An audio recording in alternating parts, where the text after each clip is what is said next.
नमस्कार, बहुत स्वागत है आपका वृषभ राशि साप्ताहिक राशिफल 25 जून से जून के महीने का आखिरी सप्ताह आपके लिए बहुत शुभ रहने वाला है। लेकिन पहले समझते हैं कि इस सप्ताह ग्रहों की स्थिति क्या रहेगी। देखिए, मिथुन राशि में सूर्य चंद्रमा गुरु की युति रहेगी। त्रिग्रह योग का शुभ संयोग बना हुआ है। चंद्रमा और गुरु एक साथ आने से गजकेसरी योग का निर्माण होगा।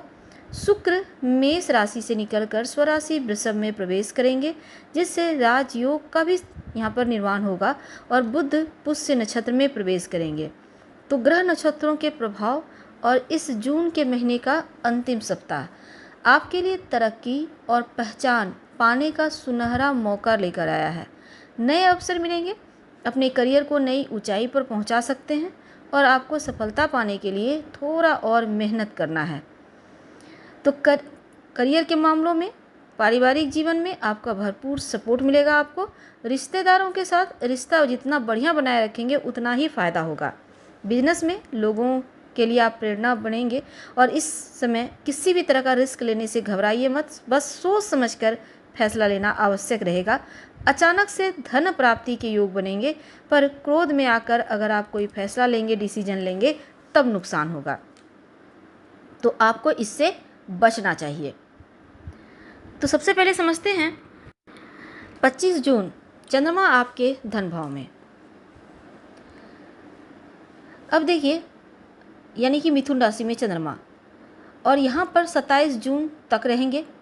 तो चंद्रमा का दूसरे घर में आना अच्छा होता है। तीसरे घर के स्वामी हैं और अपने से 12वें में बैठ रहे हैं। जो कार्य अटके हुए थे वो कार्य आपका बनने का मौका मिलेगा।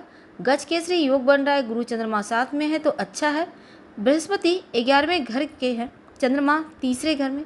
अब ऐसे में दोनों ही त्रिकोण में तो अटके कार्य बन जाएंगे, इच्छाओं की पूर्ति होगी। गुरु अष्टमेश है, धन स्थान में बैठे हैं, चंद्रमा का मिलन हो रहा है तो अचानक से धन प्राप्ति के योग बनेगा। सूर्य के साथ बैठे हैं, चौथे घर के स्वामी हैं, तो ऐसे में कोई प्रॉपर्टी बेचना चाहते तो अच्छे संयोग बनेंगे। अष्टम भाव को देख रहे हैं। अब ऐसे में क्या होगा, केंद्र का स्वामी भी यहाँ पर है, तो प्रॉपर्टी को लेकर कोई काम अटका हुआ था, चाहे आप खरीदना चाह रहे हैं, कोई कागजात के लिए अटका हुआ या बेचना चाह रहे हैं, तो तमाम चीज़ें अचानक से बन जाएगी और धन प्राप्ति के योग बनेंगे। सूर्य चंद्र की युति, अब गुरु चंद्र की भी युति है, तो अमावस योग बन रहा है। अब यहाँ पर अष्टमेश यहाँ आकर बैठे हैं, तो वाणी पर थोड़ा ध्यान दीजिएगा। थोड़ा सा वाणी में आप मीठापन लाइए तो बहुत अच्छा है आपके लिए।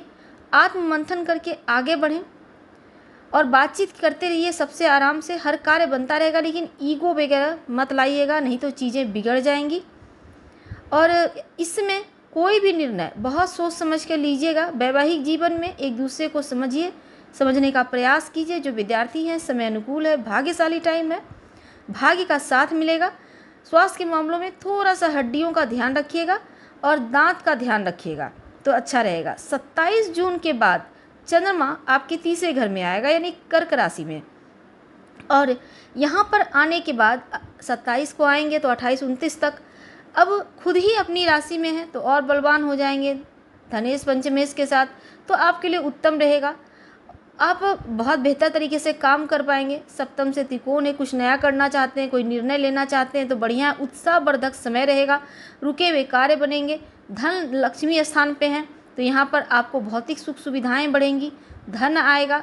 चंद्र बुध थोड़ा सा कन्फ्यूज़न देंगे, लेकिन सूर्य और केतु मंगल, ऐसे में थोड़ा सा आपको ध्यान रखना है। कम्युनिकेशन प्रॉब्लम थोड़ी सी हो सकती है कुछ वृषभ वालों को, सबको नहीं होगी। ऐसे में बातचीत कायम रखें। दोस्त और भाई बहन के साथ बहुत ही अच्छा व्यवहार और सतर्कता से संबंध बनाए रखें। कभी कभी उतावलापन, थोड़ी सी चंचलता भी दे देता है बुध चंद्रमा, तो थोड़ा सा इस पर ध्यान रखिएगा, या इनसिक्योरिटी की यहाँ पर परेशानी हो सकती है।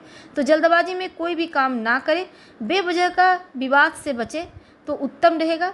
खासकर प्रेशर में आकर कुछ भी बोलने से बचिएगा। जो विद्यार्थी हैं, हालांकि उनके लिए समय अनुकूल है, आपको टेंशन नहीं लेना, पढ़ाई पर ध्यान दें। वैवाहिक जीवन के मामलों में काम कीजिए, एक दूसरे का साथ लेकर चलिए और ये समय आपके लिए अनुकूल चल रहा है। धन्यवाद।